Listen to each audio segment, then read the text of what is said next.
नमस्कार मित्रांनो, आज या मालिकेमध्ये आपण पाहणार आहोत. आता शेतात काम करण्यासाठी आलेली असते, नांगराच्या पाया वगैरे पडते आणि आता कमळी नांगर ओढणार असते. जसे आबा कष्ट करायचे तशीच कमळी शेतात काम करणार असते. आता सरूला फार काळजी लागलेली असते. ही कमळी का ऐकत नाही आणि का असा वेडेपणा करते, तिला फार टेन्शन आलेलं असतं. निंगे, कमळीला बघितलं का ग? रानात गेली, अजून घरीच आली नाहीये. कशाला काकी काळजी करतेस ग? येईल ती.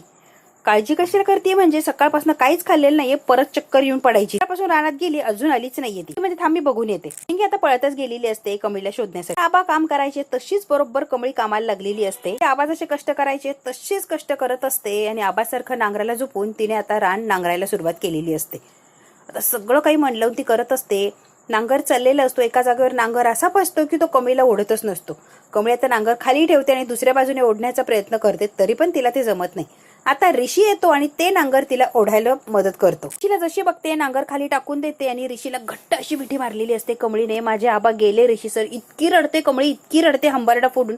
ऋषीने आता तिला प्रेमाने असा हात फिरवलेला असतो तिच्या पाठीवरून आणि तिला शांत करण्याचा प्रयत्न करतो. ऋषी सर माझी वाट बघतो म्हणलं होतं आणि मी यायच्या आधीच ते निघून गेले. कमळी इतकी रडत असते आणि आबाबद्दल सगळं काही ऋषीला सांगत असते. प्लीज शांत हो कमळी. माहिती होतं ऋषी सर, मग मला का नाही सांगितलं? माहिती होतं म्हणूनच त्यांच्या नावाने मला पत्र लिहित होता, बरोबर ना ऋषी सर? जे काही समजवलं असतं, जी काही समजूत काढली असती तीच तुम्ही समजूत काढण्याचा प्रयत्न करत होता, पण मला वेळीला काहीच कळालं तर तुम्ही का नाही सांगितलं मला? आबा गेला, एवढी मोठी गोष्ट का लपवून ठेवली? एवढं मोठं सत्य माझ्यापासून का लपवलं? मला उत्तर द्या ऋषी सर. माझ्याबरोबर तुम्ही असं का वागलात? तरी मला सांगायला पाहिजे होतं की आबा नाहीये या जगात, आबा जग सोडून निघून गेलेत. इतकी रडते की कमळीच्या रडायला काही लिमिटच राहिलेलं नसतं आणि ती रडतीये म्हणून ऋषीला इतकं वाईट वाटतं. ऋषीला आता कळतच नसतं हिच्या प्रश्नांची उत्तरं देऊ, हिला सावरू की हिला शांत करू. ऋषी अगदी तिच्याकडे बघून असा भांबवल्यासारखा झालेला असतो. कमळीला कसं शांत करायचं आणि कसं समजवायचं त्याच्या लक्षातच येत नसतं. पण ते आनंदाची बातमी द्यायची म्हणून इथपर्यंत आले, पण इथं आल्यावर कळालं ज्यांना आनंदाची बातमी द्यायची तेच या जगात राहिलेले नाहीये. मग ऋषी सर तुम्ही सांगा, कुणाला आनंदाची बातमी द्यायची आणि कुणासाठी आनंद साजरा करायचा? माझ्या आयुष्यातून आनंदच हरून गेलाय ऋषी सर. ऋषी बरोबर सगळं काही बोलत असते ही कमळी आणि प्रत्येक वेळेला जोर जोरात हंबरडा फोडून रडत असते. आता कमळीला जवळ असं पकडलेलं असतं. कमळी तू असं काय म्हणतेस आबा गेले म्हणून सारखं सारखं? आबा नाहीत गेले, आबा आहेत, कुठेच गेलेले नाहीये. तुला दिलेला आशीर्वाद, तुला दिलेली हिंमत, दोघांनी एकत्र पाहिलेलं स्वप्न, सगळं सगळं काही आहे की. कुठेच गेलेलं नाहीये कमळी. असं का म्हणतेस आणि तू हरल्यासारखं का बोलतेस? स्वप्न पूर्ण होणार आहे कमळी, कारण ते आबांचं स्वप्न आहे. आबांसाठी तुला ते पूर्ण करायला लागणार आहे. कमळी रडू नको प्लीज. आता कमळीचे डोळे पुसायला जातो तर ऋषीला कळतं की हिला ताप भरलाय. अगं कमळी तुला ताप भरलाय? कमळी केवढा ताप आहे? ताप आहे एवढा आणि शेतात काम करतेस होय कमळी? का असा हट्टीपणा करतेस ग तू? हात पकडतो आणि तिला जर आता सावलीला आणून बसवतो, कारण तिला खूप ताप आलेलं असतं. कमळी निवांत झाडाखाली बसलेले असतात. ऋषी बरोबर कमळी गप्पा मारत असते, एकत्र वेळ घालवत असतात. आबांच्या सगळ्या आठवणी कमळी आता ऋषीला सांगत असते. लहानपणापासून बघते मी, आई आणि आबानेच मला वाढवलं, लहानाचं मोठं केलं, कष्ट केले, नको नको ते दिवस बघितले सर. आम्ही फार कष्टाचे दिवस बघितले. वडील मी कधी बघितले नाही किंवा त्यांचं नाव गाव मला काहीच माहित नाही, मला आठवतच नाही. माझे बा, आबाच माझा आजोबा आणि आबाच माझा मित्र. सगळ्या भूमिका आबाने एकट्यानेच निभावल्या. पण तो कमळी मला माहिती आहे तुझे आबा तुझ्यासाठी किती महत्वाचे होते, आबा तुझ्यासाठी काय होते, सगळं सगळं मला कळतंय ग कमळी. आबा या जगात नाहीये त्यानंतर तुझी काय अवस्था होत असेल, तुझ्या मनाची काय घालमेल होत असेल, हे सुद्धा मला सगळं कळतंय कमळी. I can understand. ते जायला नको होते, तुझ्या पाठीशी खंबीरपणे त्याने उभं राहायला हवं होतं. तुझं आनंद, यश सगळं त्यांनी बघायला हवं होतं. तुझ्या बरोबर असायला हवं होतं तुझ्या आनंदामध्ये. मला कळतंय ग तुझ्या भावना, तुला काय वाटतंय कमळी, मी सगळं समजू शकतोय. करू शकतोय आपण, तू सांग बरं. त्याची वेळ येते तेव्हा जायलाच लागतं ना कमळी. आपण कुणालाही थांबवू शकत नाही ना. ज्याची वेळ आली आहे, ज्याचं भरलंय तो तर जाणारच ना कमळी. त्याच्या पुढे कोणी काही करू शकतंय का? कोणी काही करू शकलंय का आजपर्यंत? नियतीचा खेळच न्यारा आहे ना, म्हणूनच तिला नियती म्हणतो आपण. ही गोष्टी आपल्या हातात नसतात कमळी. तरी माझ्या बरोबर असं का वागत असेल सांगा बरं ऋषी सर. कष्टाने आबाने मला मोठं केलं होतं, इथपर्यंत आणलं होतं. ज्या म्हातारपणी त्यांची सेवा करायची होती मला, आता काहीतरी करून दाखवायचं होतं, तर देवाने का त्यांना घेऊन गेले? नको ते बघायचं होतं, काळजी घ्यायची होती, तर काहीच नाही. माझ्या हाताला काहीच राहिलं नाही, आबाच राहिले नाही, तर मी काय करू दिलं नाही मला. असं का वागलं सगळं? देवाने तरी माझ्या बरोबर असा अन्याय का केला ऋषी सर? कमळीला खूप सारे प्रश्न पडलेले असतात आणि ऋषीकडून सगळ्या प्रश्नांची उत्तर मिळवण्याचा प्रयत्न करत असते. लवकर आबांना घेऊन गेला देव, आमची जास्त साथ होऊच दिली नाही त्याने. पण मला दगा दिलाय ना. आबाने माझ्यासाठी थांबायला पाहिजे होतं ना. आबाने मी गेलो की लगेच आबा गेले. हट्ट पुरवला आबांनी, हट्ट पुरवले आतापर्यंत. एक शेवटची इच्छा तशीच ठेवली. ऋषी म्हणतो कमळी मला सगळं सगळं मान्य आहे ग. एक इच्छा अपूर्ण ठेवली, मान्य आहे, मी मान्य करतो कमळी. तुमची शेवटची इच्छा पूर्ण करायची संधी सुद्धा देऊन गेलेत तुला आबा, हे लक्षात येत नाही का कमळी तुझ्या? आबांची शेवटची इच्छा पूर्ण करणं ही तुझ्यासाठी सुवर्ण संधी आहे. ती इच्छा पूर्ण करणं आणि आबांच्या आत्म्याला शांती मिळवणं, त्यांना आनंद मिळवून देणं, हे तुझ्या हातात देऊन गेले कमळी, आणि तुझ्या हातात हे आहे, तू करू शकते आव्हांसाठी. इच्छा होती मुंबईला जावं, शिकावं, मोठं व्हावं, होती की नाही? गावात परत यावं, मोठं शिक्षण घेऊन कॉलेज शाळा उघडावी, गोरगरिबांसाठी शिक्षण खुलं करावं, होती ना इच्छा? सगळ्यांना शिक्षणाचा आनंद घेता यावा म्हणून तू धडपड कर असं आबा म्हणत होते, आणि तुझ्याकडूनच ती अपेक्षा होती. त्या आबांची ही इच्छा तू पूर्ण करणार नाहीयेस कमळी. आबांना असंच ठेवणार आहे. आबांच्यासाठी तुला हे करायला लागणार आहे, लढायला लागणार आहे, जिद्दीने उभं राहायला लागणार आहे, आणि शिक्षण पूर्ण करून आबांची इच्छा सुद्धा पूर्ण झालीच पाहिजे. मुंबईला यायला लागणार आहे माझ्या बरोबर. मुंबईला आली तरच तू शिक्षण पूर्ण करू शकते आणि आबांची इच्छा पूर्ण करू शकते. कमळी, मी जे काय म्हणतोय बोलतोय तुझं तुला कळतंय का? मी काय सांगतोय लक्षात येतंय का कमळी? मुंबईला तुला यायला लागणार. ऋषी सर, कमळी बोलत असतात तेवढ्यात काय निंगी आलेली असते. निंगेला इतका आनंद होतो. ऋषी सर तुम्ही इथं कवा आला? अरे तुम्ही आला तर तुम्ही समजून सांगा, ही तर कोणाचं ऐकत नाहीये, फक्त हट्टीपणा करतीये. म्हणते ऋषी सर नाही, तुम्ही हट्ट करू नका आणि सारखं सारखं मला म्हणू नका. माझं गाव सोडून मी कुठं बी जात नसतो. मी माझं गाव, माझी गावची माती, माझी माणसं, आय सोडून कुठं बी जाणार नाहीये. मी स्पष्ट शब्दात नाही असं सांगते ऋषी. म्हणते कमळे बासा, लई झालं तुझं, आणि आम्ही पण लई सहन केलं. काय वाटतं ग सारखं तुझ्या मागं पळायचं? मला काही दुसरे उद्योग नाहीये. मुंबईला गेली नाही तर मी पण जाणार नाही कमळे, लक्षात ठेव. मग माझं पण शिक्षण थांबवायचंय का? तुला नाही शिकायचं ठीक आहे, पण माझं कशाला शिक्षण थांबवती? हे तुझा निर्णय घ्यायला तू स्वतंत्र आहे. माझ्यामुळे शिक्षण थांबवायचं की चालू ठेवायचं हे निर्णय घ्यायला तू हुशार आहे, आणि नक्कीच तू घेऊ शकते. माझ्यामुळे शिक्षण थांबवायचं असेल तर थांबवू शकते, शिक्षण पूर्ण करायचं असेल तर पूर्ण करू शकते. माझ्यामुळे काहीच करायची गरज नाहीये. तुझा निर्णय तू घे निंगे. माझा निर्णय घेतला, मला इथून कुठे बी जायचं नाहीये. मी इथेच राहणार आहे आता कायम. तू येणार नाही ना मुंबईला? मी सुद्धा तुमच्या गावात राहणार, इथेच तुमच्या सोबत. जाणार तर आपण सगळे मुंबईला जाणार, नाही तर मी इथेच राहणार कमळी. मी माघारी जाणार तर तुम्हाला दोघींना घेऊनच. मी काय तसा जात नसते. कमळी ऋषीला म्हणते खुळ्यासारखं करू नका ऋषी सर, उगाच तुम्ही हट्ट करताय आणि हा हट्ट योग्य नाहीये, तुम्हाला पण कळतं. तारा मॅडम उगाच चिडतील, तुमच्यात भांडणं होतील. कशाला तुम्ही इथे राहताय आणि काय करायला जाताय? काहीच करू नका. तुम्ही तुमच्या शहरात जा आणि तुमचं आयुष्य जगा. फरक पडत नाही, तिला काय करायचंय ते करू दे, पण मी इथून काय जात नसतो. तू जर आली तर मी जाणार, नाही तर मी इथेच राहणार तुमच्या गावात तुझ्या सोबत. आता हे इथे राहायचं, शेती करायची, हे कुळ कधी जाणार? तू जेव्हा माझ्याबरोबर मुंबईला यायला तयार होशील तेव्हाच, नाही तर मी सुद्धा तुझ्यापेक्षा जास्ती हट्टी आहे. अजिबात काही ऐकत नाही आणि परत शेतात काम करायला निघून गेलेली असते. ऋषी म्हणतो अरे यार, कसं समजावू या पोरीला, हिला कळत कसं नाहीये? एवढं समजावून सांगण्याचा प्रयत्न करतोय, ह्या पोरीवर काही परिणामच होत नाहीये. इकडे आता नयनतारा, रोहित आलेले असतात आणि नयनतारा आल्या आल्या बडबड करायला सुरुवात करते. काय चाललंय नाही या ऋषीचं, मला काही कळायला मार्गच नाहीये. ऋषी कुठे आहे? रोहित फोन पण लागत नाहीये त्याचा. नयनतारा आता निवांत बसते आणि आता ही सगळी चर्चा करत असते. रोहित म्हणतो आई मला असं वाटतंय ना, ऋषी ना बरोबर कुठेतरी बाहेर गेला असणार आहे तो, म्हणूनच त्याचा फोन वगैरे लागत नाही. कदाचित रेंज नसेल ना. मला म्हटलं की कामाचा ताण आलाय, माझ्या ज्याने हँडल होत नाहीये, थोडासा ब्रेक हवाय. आता काय काय बोलत होता तो त्या दिवशी. रोहित आता हे खोटं नयनताराला सांगत असतो. तेवढ्यात काय तू समोरून राधिका येत असते आणि पाणी वगैरे आणलेलं असतं, आणि रोहित आता खोटं सांगत असतो. फॉरेन डेलिकेटच्या समोर यायचंय ना ऋषीला, याचंच टेन्शन आलंय, म्हणूनच तो पळापळ करतोय आणि तोंड लपवतोय. त्यांना हँडलच करता येणार नाहीये याला, त्याचं दडपण आहे त्याला, म्हणून तो टाळाटाळ करतो आणि तो मीटिंगला किंवा तुझ्या समोर तो येतच नाही आहे. रोहित आता खोटं बोलून मोकळा झालेला असतो. तारा म्हणते what, come on Rishi foreign डेलिगेटला घाबरणारा नाहीच आहे. फॉरेनच्या लोकांच्या बरोबर मीटिंग करायची म्हणून तो पळून जाणार अशातला नाहीये ऋषी फॉर कॉन्फिडन्स माणूस आहे. तो असं पळ काढणाऱ्यातला नाही. प्रिपेअर्ड पण आहे, किती तयारी करतो आपल्याला तर माहितीच आहे ना. तो असं करणं शक्यच नाहीये. तुझा काहीतरी गैरसमज होतोय रोहित. नयनतारा स्पष्ट बोलून मोकळी होते, कारण नयनताराला ऋषी कसा आहे त्याच्या टॅलेंटवर भरोसा असतो. जर असतं तर उद्याची मीटिंग तुला कशाला करायला लावली असती रे, बरोबर आहे की नाही? तो नाही, ठीक आहे ना, एवढं काय टेन्शन घेतेय तू, मी करेल की उद्याची मीटिंग हँडल. यांचं बोलणं ऐकलेलं असतं. राधिकाला जरा रोहितचं वागणं बोलणं खटकत असतं की हा खोटं बोलतोय ऋषीच्या बद्दल. त्यामध्ये जरा कॉल लावूनच बघते मी. रोहित म्हणतो आई कशाला कॉल बिल लावती, अजिबात काही करू नकोस तू प्लीज. तू त्याला कॉल करू नको, मी करतो कॉल. ठीक आहे रोहित, तुझं बोलणं झालं की मला कळव ऋषी काय म्हणतो काय नाही, मला नक्की सांग. नयनतारा तिच्या रूम मध्ये निघून गेलेली असते. राधिका तिचेच असते रोहितच्या आसपास. रोहित ऋषी कमळीच्या गावी गेला ही गोष्ट आईंपासून का लपवतोय, आईंना स्पष्ट का सांगत नाहीये, दुसरेच कारण का देतोय रे? काय देव जेव्हा अक्कल वाटत होता तेव्हा झोपली होतीस का ग?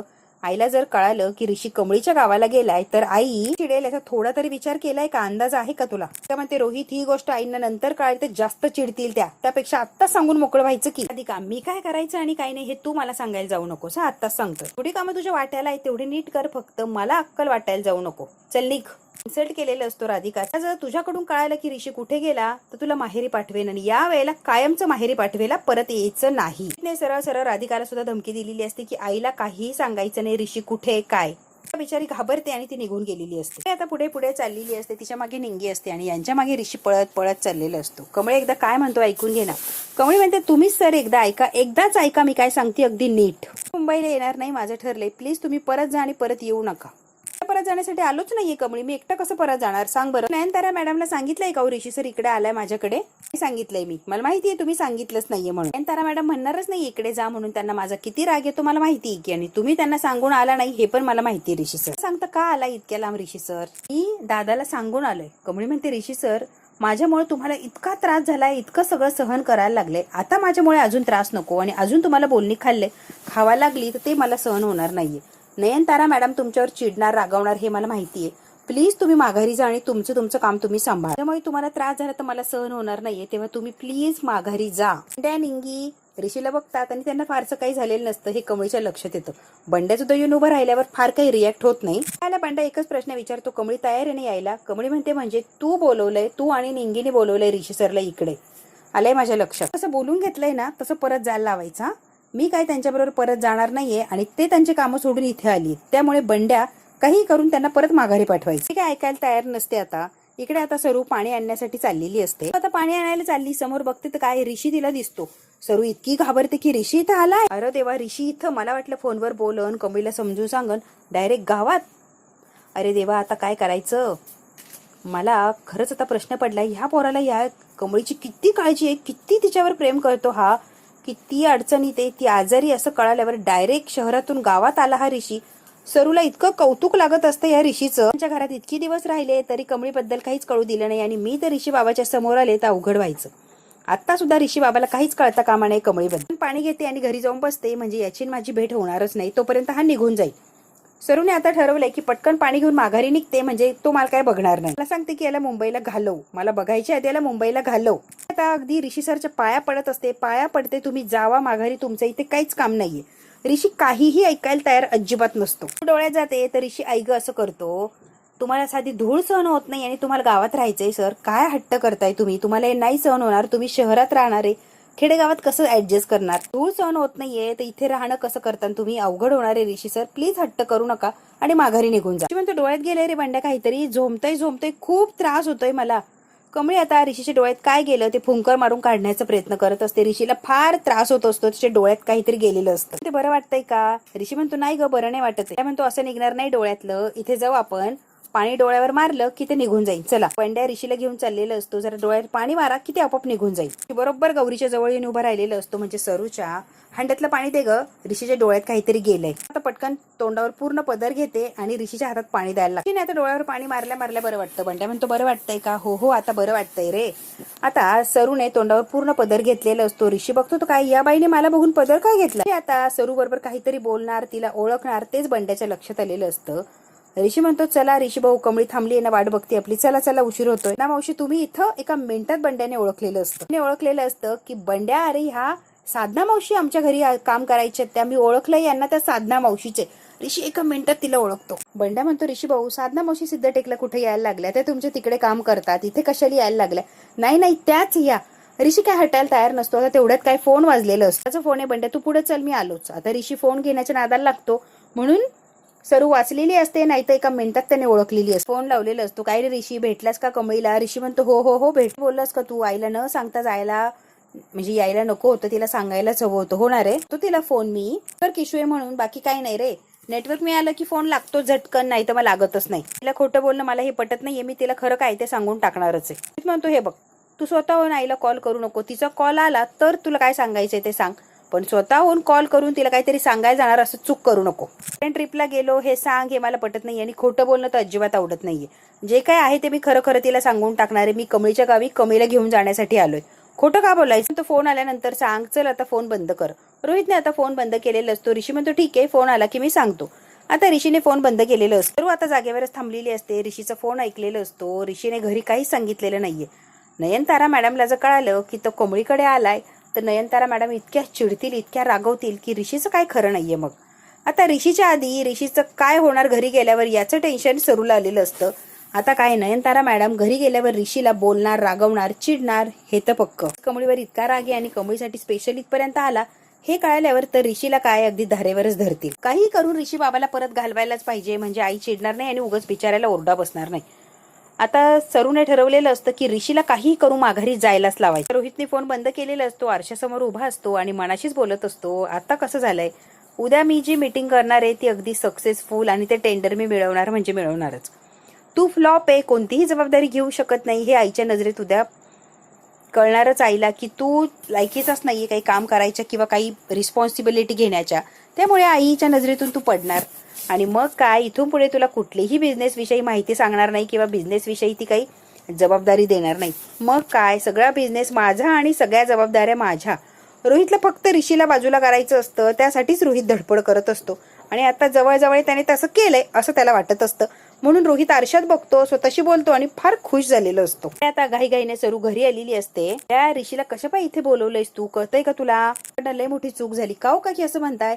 ऋषी सरच कमळी ऐकणार नाही तर कमळी कोणाचं ऐकत नसते बघ. काय माहिती ऋषी लगेच सांगितलं येतील म्हणून. ऋषीने जर मला बघितलं तर वाईट वाटतं ना, कमळीची आई आमच्याकडे काम करत होती म्हणून. त्यात ऋषी नयनतारा मॅडमला न सांगता इथं आलं. नयनताराला माहितीच नाहीये की ऋषी कुठे गेले काय गेले. जेव्हा नयनताराला कळेन की तो कमळीकडे गेलाय तेव्हा किती भडका उडत. त्यासनी का परत घालवायचं का काकी, संग बोलायला आलात, कमळीला घेऊन जाण्याची तयारी त्यांची आणि त्यांना का जा म्हणते. ऋषीला बरं वाटावं म्हणून ऋषीला इथं बोलवलं, बरोबर ना निंगे. आणि हे जे नयनताराला कळालं की ऋषी कमळीसाठी गावाला गेलाय तर नयनतारा मॅडम काय करतील तमाशा, जरा अंदाज आहे का तुला. मला तर असं वाटायला लागलं आपण चूकच केली ऋषीला इथे बोलवलंय. आणि म्हणते काही पण कर आणि ऋषीला परत माघारी घालव, मी काही ऐकून घेत नसते, काही कारण सांगा आणि इथून जायला लावा. त्याच्या लक्षात आलेलं असतं सरू काय म्हणतीये. निंगे सरू काकी बरोबर बोलतीये. निंगी म्हणते बंड्या माझं ऐक ना, निंगे तू शांत बस. चाललेलं असतो ऋषीला जा म्हणून सांगायला. निंगी म्हणते थांब, अजिबात जायला सांगू की काय म्हणले. निंगे ऐकलं नाही का, उगाच मूर्खपणा करू नकोस. तारा मॅडमला काही न सांगता इथपर्यंत आलेत. घरी किती मोठं वादळ येईल, संकट येईल कळतंय का तुला. सर गेल्यावर कमळीचं काय करायचं बघू आधी. ऋषीवर जे संकट आहे ते निस्तरू दे. सर इथे राहिले तर नयनतारा मॅडम बोलणार, रागवणार आणि हे कमळीला आवडणार आहे का. कमळीमुळे ऋषी सरला जर बोलणे बसले नयनतारा मॅडमचे तर कमळीला किती त्रास होईल. त्यापेक्षा ऋषी सरला जाऊ दे, पुढचं पुढे आपण बघूच या. म्हणते चल आपण दोघं पण जाऊ आणि ऋषी सरांची समजूत काढून त्यांना घालवून देऊ. इतका समजून सांगत असतो अगदी तळमळीने कमळीला. कमळीच्या डोक्यात वेगळंच भूत असतं, गावाकडे राहायचं आणि तिथे शेती करून जगायचं. आता शिक्षण तिच्या डोक्यातून काढून टाकलेलं असतं. काय सांगू ऋषी सर, मला इथे राहायचंय, मी काही येत नसते. त्यासाठी बिझनेस महत्वाचा आहे, त्यामुळे तुम्हाला तिथे जायला लागणार आहे, तुम्ही जावा. बिझनेस जेवढा महत्वाचा ना माझ्यासाठी कमळी, तेवढंच महत्वाची तू आहे माझ्यासाठी, कळतंय का. म्हणून तर इतक्या लांब आलोय मी. फ्युचर माझ्यासाठी इम्पॉर्टंट आहे म्हणून मी आलोय कमळी. किती हुशार आहे, तुझ्यात किती टॅलेंट आहे मला माहिती की, किती पोटेन्शियल आहे मी बघितलंय ना. त्यामुळे तुझ्या अशी माती होणार ते होत आहे आणि हे मी डोळ्याने बघेन हे शक्यच नाहीये. मी तुला शहरात घेऊन जाणार म्हणजे जाणारच. काय म्हणतो ऋषी भाऊ, जाऊ दे आपण माघार घेऊ. तिला नाही शिकायचंय तर नका शिकू देऊ, तुम्ही माघारी जा. जायचंच नसेल सर तर आपण फोर्स करून काय अर्थ आहे. नाही जायचंय तर नाही जायचंय, राहू द्या, तुम्ही जा माघारी. तुम्हाला नाही सपोर्ट करायचा ना, नका करू, मला गरज नाहीये. पण मी हिला घेतल्याशिवाय मी इथून जात नसतो. तिला मुंबईला घेऊन जाणार म्हणजे जाणार. पडू का ऋषी सर तुमच्या, जावा की. वैतागलेली असते का थांबू, जा ना सर तुम्ही. थांबाव अशी इच्छाच नाहीये कमळी तुझी. मरू दे, शिक्षणाची पण इच्छा नाही राहिली का. तो चल येतो मी, काळजी घे स्वतःची. ऋषी राग आता चाललेलं असतं. फोन केला आणि बिचाराला इतक्या लांब बोलवायचं आणि असं हाकलून द्यायचं, पटतंय का तुला कमळी. बंड्या आता कमळीला रागवतो. ऋषी सरला असं बोलायला नको होता, कमळीत जावाय म्हणून म्हणायलाच नको होतं की इथून निघून जा.